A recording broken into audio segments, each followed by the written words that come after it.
So in this video, I want to talk about what actually makes a trainer a good quality trainer. Now, I think this is an interesting video because number one, it's a good thought exercise for me. I can kind of go through some things, define terms, and kind of analyze myself as a trainer. But it's also good for you guys as players because you guys can analyze this and then kind of decide if who you're listening to on social media or whatever is actually a good trainer, and then kind of being able to pick a trainer in your area who is good based on this knowledge. And then it's obviously good for you guys as coaches and trainers because you guys can utilize this information to not only get better as trainers yourself, but then to also align yourselves and making sure you guys are learning from the right people. So the first kind of thing that I define as being a good trainer is someone who can get players results. Now, results is a very broad term, but for me, this means getting results in games. There's no point in getting better at practice because that, at the end of the day, I don't know any player who says, yeah, I would really love to get better at this move in practice. It's always about, I want to get better at this so I can perform better in games. So at the end of the day,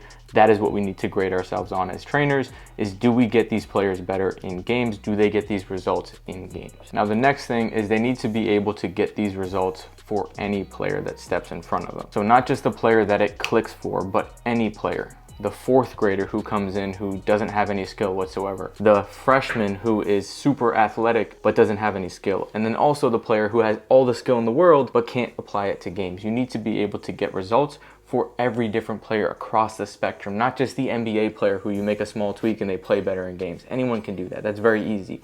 But being able to take a lot of different players and get the same results. I think a lot of trainers grade themselves based on the good players that they did, right? Oh, I have this one player who did really good and who got results, or this player who got crazy results. But they don't grade themselves on how many players didn't get results.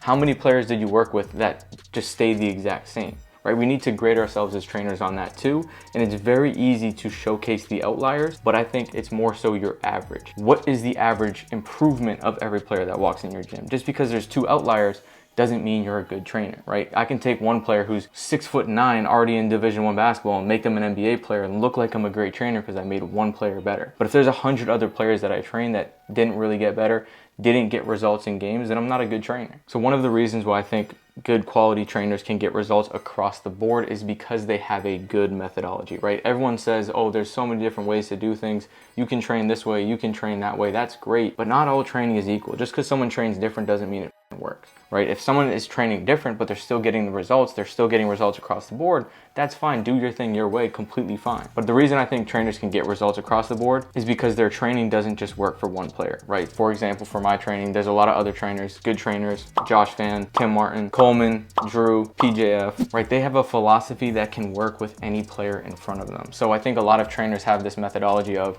this is what worked for me, so this is what's going to work for everybody. But the problem with that is, okay, getting back to that last point, what worked for you might not work for everyone. It might work for players like you, but imagine all the other players that aren't like you, who aren't going to get results because you only trained and your whole methodology is built around what worked for you.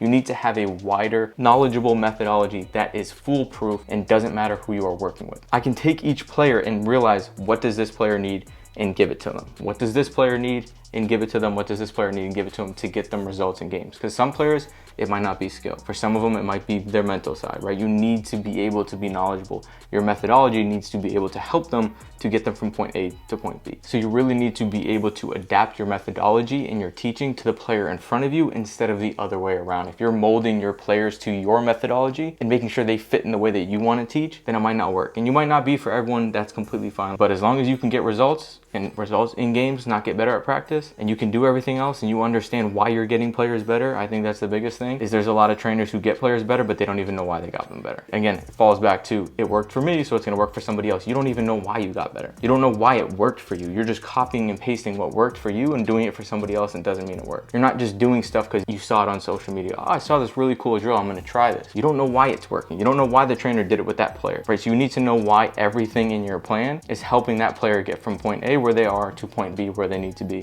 which is getting the results that they want in games, getting to the level that they want. So at the end of the day, if you are being a trainer yourself, or you are looking for a trainer, or you just generally want to learn more about this, these are the things that you need to look for. Training is a very hard thing to measure. It's a very hard thing to quantify. But I think when you really look at this and really break it down, it becomes kind of more clear who's a good trainer, who's not a good trainer.